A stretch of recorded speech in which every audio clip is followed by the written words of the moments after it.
Thanks for joining us for CBN News Today. I'm Ephraim Graham. The IRS officials at the center of the Tea Party targeting scandal may get off scot-free. That concern was voiced at a House hearing Wednesday.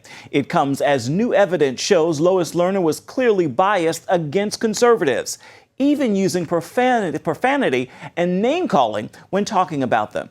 As Paul Strand reports, some say a special prosecutor is needed because the Department of Justice cannot be trusted with this investigation. The House's Judiciary Committee used its last full day of business before the summer break to complain the Department of Justice can't or won't, on its own, really investigate the IRS targeting of conservative and Tea Party groups. Despite the administration's stated commitment to its investigation, the facts and recent events have demonstrated repeatedly that the administration's real commitment is to slow walk this investigation and undermine congressional efforts to uncover the truth. Jay Sekulow of the American Center for Law and Justice said there's even proof Justice was also targeting conservative groups.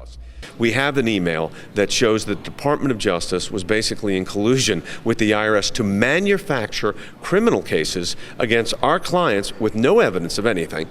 And yet they were willing to proceed in that regard, to actually bring criminal cases. Democrat lawmakers complain there have already been dozens of hearings on the IRS targeting, and they've uncovered nothing to justify Republican calls for a special prosecutor.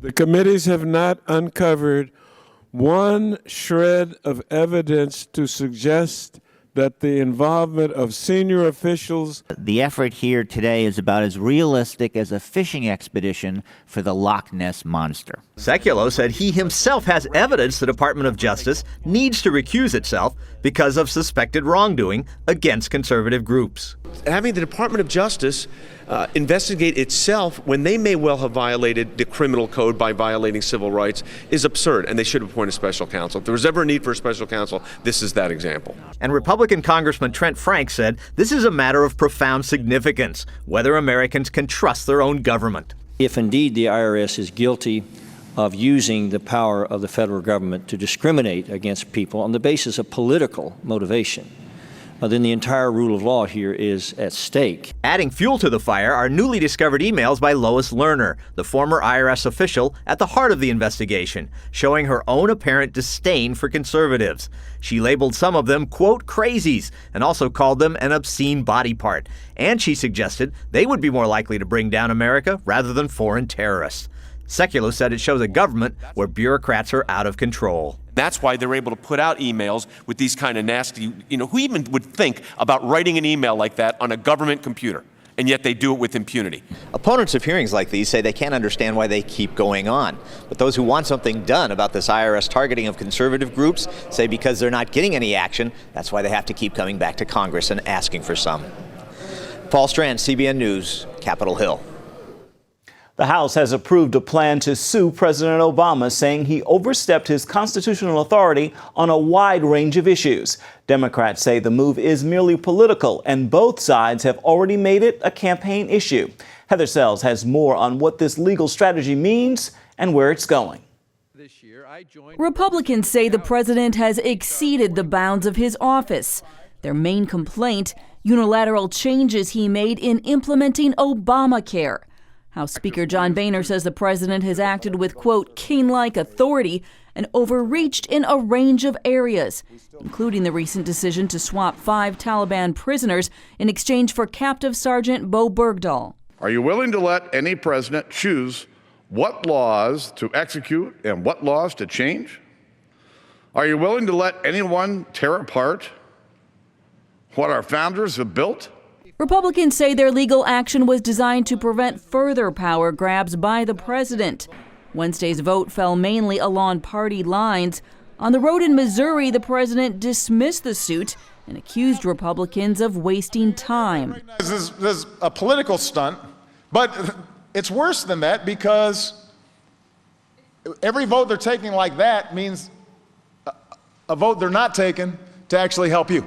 Democrats have also attacked the vote as a veiled attempt at impeachment, but legal experts say it would take at least 1.5 to 2 years for the suit to wind through the federal judicial system.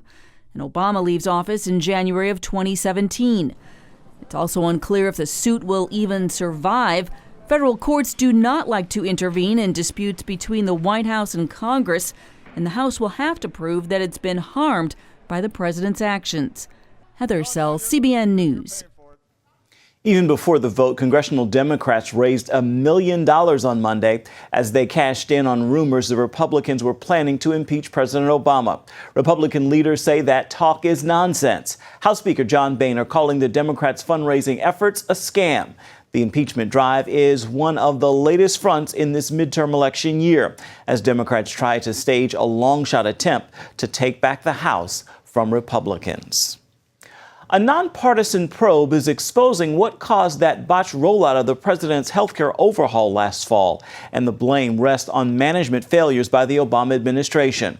The Government Accountability Office's report comes after months of investigating. It faults the Centers for Medicare and Medicaid Services. According to the report, contractors were not given a coherent plan. That caused the cost of the project to grow by tens of millions of dollars. The CMS office also failed to follow up on whether contractors were actually doing the work. Israeli Prime Minister Benjamin Netanyahu is vowing to destroy Hamas's terrorist tunnels with or without a ceasefire. And now the military in Israel has called up another 16,000 reservists to do just that. Israel's fight against Hamas terrorists is hard enough on the ground, but there's also a battle in the media. If you look at some reports, you might not be getting the full story. Here's Chris Mitchell with some items you might not have heard from major mainstream media. Sometimes Israeli officials get frustrated with what they see as incomplete reporting. Do you not think that it's relevant to report on CNN that the Secretary General of the United Nations yesterday warned against the use of UN schools and shelter for rocket missile depots of Hamas? It's one of many questionable reports about the war. For example, scenes of destruction within Gaza have been broadcast all over the world. But you may not know some of that damage has been caused by Hamas. Since the beginning of the conflict, we've had over 200 documented cases of rockets and mortars that were launched from within Gaza that actually struck within Gaza. According to a Palestinian journal, at least 160 children died building those infamous terror tunnels.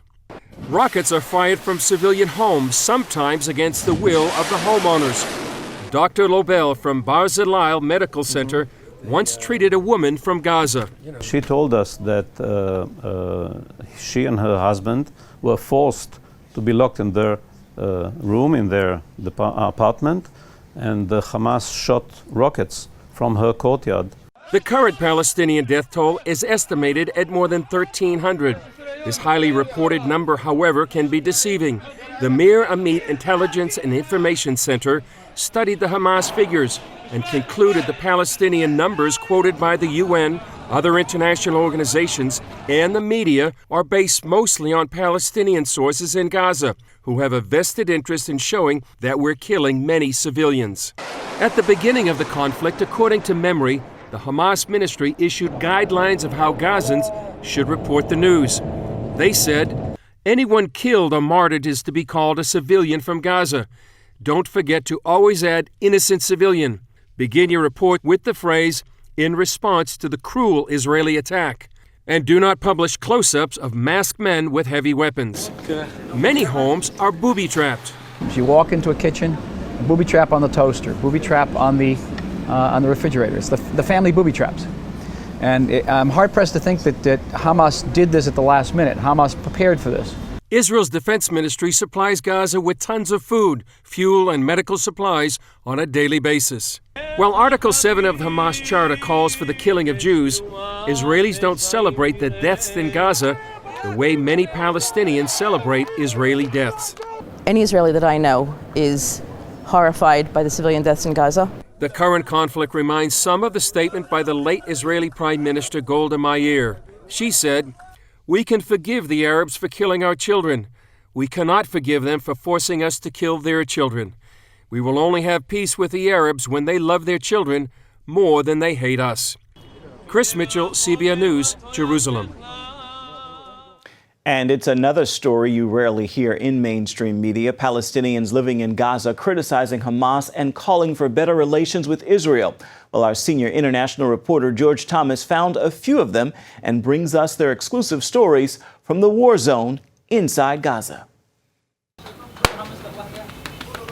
Days after Israel struck Gaza's only power plant supplying electricity, Nidal Mihai's bread business has been firing on all cylinders because he uses a wood-fired oven. We're in a crisis. People don't have electricity. They can't make bread at home, so they come here.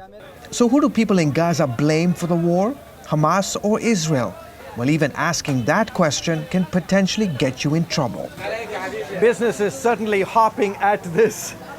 Shukran, Habibi, thank you. Business is certainly hopping at this traditional bread store here in Gaza City. That's hot. One of the things about that was really hot. One of the things about talking to Gazans, especially in the midst of this conflict, is you can never get an honest answer, because the reality is that many of the folks here are afraid. They're afraid to criticize the Hamas government. We asked Milhai if Hamas has been good for Gaza. He smiled, then blamed Israel. They're responsible. They must stop this war. Stop using bombs and missiles against civilian people. But others like Faiza Ahmad Zahanin, whose family has reported ties to Hamas, told CBN News she wasn't afraid to criticize the group Israel and the U.S. have labeled a terrorist organization. The government in Gaza doesn't do anything. Even on the radio, they don't talk about how we are suffering. May Allah curse them. A poll taken days before the conflict started found that 70% of Gazans supported better relations with the Jewish state. Ragda Hejazi is one of them. We need peace with the Jewish people. Good relations, not war. A mother of 5, Hejazi says Hamas has to change itself and bring stability to the region. Hamas needs to find a way to solve these differences with Israel, America, and Arab countries. Some, like Salim Hejazi, want to see brighter economic days on the Gaza Strip. My message to the Israelis and Palestinians is this: find a way to solve the issues so that we can live an honorable life, a good life. Weeks into that bloody war, Hejazi has had enough. We need to be united and have peace. George Thomas, CBN News, the Gaza Strip. Virginia Congressman Frank Wolf is calling on the Obama administration to help Iraq's Christians. In daily speeches on the House floor, he is urging the administration to make protecting the ancient community a priority. Tens of thousands of Iraq's Christians have fled their homes since militants of the Islamic State seized the city of Mosul last month. Most have sought refuge in Kurdish-controlled northern Iraq. Wolf says the administration needs to ensure part of the U.S. aid being sent to Iraq is going to help the Christians. Christians in the U.S. are coming together in prayer for 2 U.S. missionaries battling Ebola in West Africa. North Carolina missionary Nancy Ritbol and Dr. Kent Brantley, a medical missionary with Samaritan's Purse, remain in isolation receiving treatment for the virus. Prayer service for both were held Wednesday at their home churches in North Carolina and Texas. The U.S. Peace Corps is pulling hundreds of volunteers from Liberia, Sierra Leone, and Guinea. The State Department says there are no plans at this point to issue travel restrictions to any of those countries. A UN official who spent 11 days in Vietnam assessing religious freedom says there are serious violations in the country. The UN Special Rapporteur says he was closely monitored by security agents throughout the trip. People he was scheduled to meet with also reported heavy surveillance and even harassment. The official said he heard many stories of religious leaders being imprisoned, as well as the destruction of houses of worship. Christians in Vietnam are allowed to worship in state-approved churches, but those who worship outside the official churches are subject to persecution. And coming up, blasphemy in prime time. Should Jesus really be fair game for shock value? What you need to know about the disturbing new show on the Cartoon Network. Christians are outraged over a controversial new cable show about Jesus. It debuts next week on the Cartoon Network and contains profanity, violence, and raunchy adult humor. And as John Jessup reports, even critics say it's not funny, simply foul and offensive. After the smashing box office success of faith-based films like Son of God, come with me. What are we gonna do? Change the world. The Cartoon Network's Adult Swim brings a very different take on the life of Christ to the small screen. What is it with that guy? Wow! Somebody got love for their Lord and Savior. Ooh. Baby, that's Jesus. The new series called Black Jesus, from the creator of the Boondocks, depicts Jesus in not-so-holy situations, using profanity, smoking pot, and drinking alcohol. It premieres next week, but the calls for a boycott have already begun. Among them, Bishop Harry Jackson. After viewing the trailer, he told CBN News shows like Black Jesus play on stereotypes while aiming to chip away society's respect for Christians and their biblically held beliefs. I do think if whoever we are, if we ourselves are black or Asian or white, Hispanic, and we let this go on, we're going to see worse and worse depictions of Jesus. And, oh, by the way, they're going to make fun of our faith. Some have criticized the boycott, suggesting the uproar of a show about a Jesus who's black is based on racism.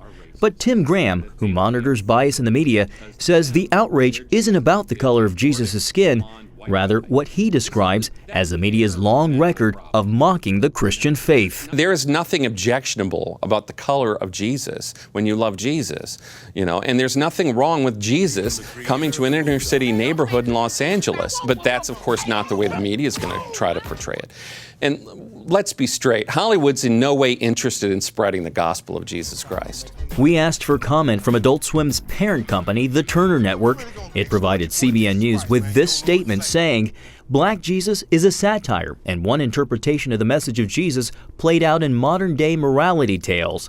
And despite what some may consider a controversial depiction of Jesus, it is not the intent to offend any race or people of faith. Graham points out protests of other shows he calls anti-Christian, like Adult Swim's Moral Oral, force them to take an early final bow.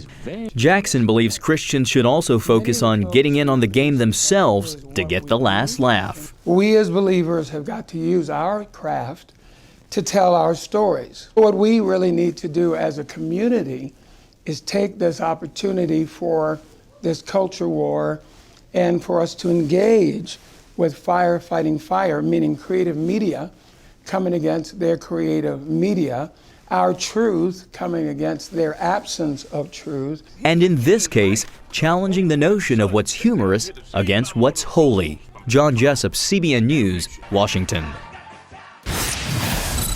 It Takes a Church. Meet the happy couple brought together by the new church dating show. Next. A new reality dating show debuted on the Game Show Network this summer, but unlike other dating shows, this one is for Christians. It's called It Takes a Church, and the idea is the whole congregation gets involved by helping the bachelor or bachelorette narrow down the contenders. Wendy Griffith spoke with one happy couple who met through the show. For one Arizona bachelor, the show resulted in a love match. How did you feel about the congregation making such an important decision for you? After all, we're talking about the person you may spend the rest of your life with. It was one of those situations where I was surprised by everything going on. I was totally surprised. I'm on stage, and they're presenting like 10 or 12 or some odd girls. And you go from a guy who hasn't dated in forever, and then you throw 12 girls in front of you. It's like, what am I going to do? Well, Rhoda, what was the process like for you? I mean, you're standing there with all these other girls. Were you nervous? Did you think that the congregation would choose you? I was really nervous. I wanted to run away. I was like, can I go to the bathroom? I was asking my matchmakers, but they wouldn't let me.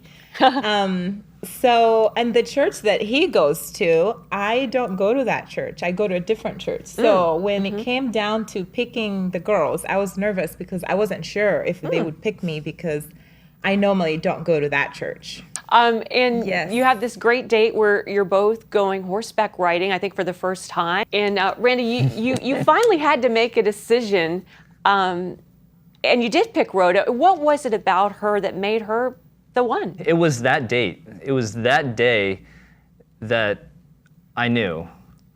I woke up that morning, and the night prior, I had a fantastic date with Jessa. But that morning, I woke up and I prayed, and I just asked, I asked God, please just open up my eyes, open up my heart, and do not allow me to just choose because I had one good night with with one special girl. Let me go into this date with an open mind and an open heart, and just enjoy myself. And going into the date, it was nothing short but magical. Like what you see on camera, on the TV show itself, it was just a small fraction of how awesome that date was. The horseback riding was nice, but there was a chat that we had on this nice little green grass, a tree tree with nice shading over us, and we had these lawn chairs, and we were drinking lemonade, and there was horses riding around the background, and we just had such a great talk about our faith and talk about like what was important to us, and that's when the tide turned. This experience has been nothing but a blessing to me. I wasn't very sure if I wanted to do it. I actually backed out several times, but my godly Christian friends kept encouraging me to go and do it, and it's been nothing short of a blessing. Randy and Rhoda, thanks again for being with us, and we wish you much happiness as you go forward. God bless you. Thank you. Thank you. Thank you. Mwah. Well, finally today, driverless cars. It is the latest trend in car technology, and it's making its way to the streets of Britain. The cars, which are guided by sensors and cameras, will be tested on roads in a trial program beginning in January. Government officials say the technology could transform Britain's road network and improve safety and traffic flow while reducing carbon emissions. The big breakthrough will be linking this up with satellite technology so that whole fleets of vehicles can be managed in a more efficient way. It saves time, saves fuel, and it's getting that technology right that will be the big change. Other countries, including Japan and the United States, are already developing driverless car technology. Well, that is going to do it now for CBN News Today. You can find more of our exclusive coverage of the issues you care most about at cbnnews.com. Take the time to tell us what you think about the stories you've seen here today. You can do it on Facebook or at CBN News on Twitter. Hope you'll join us again right here next time. Make it a great Thursday, everybody.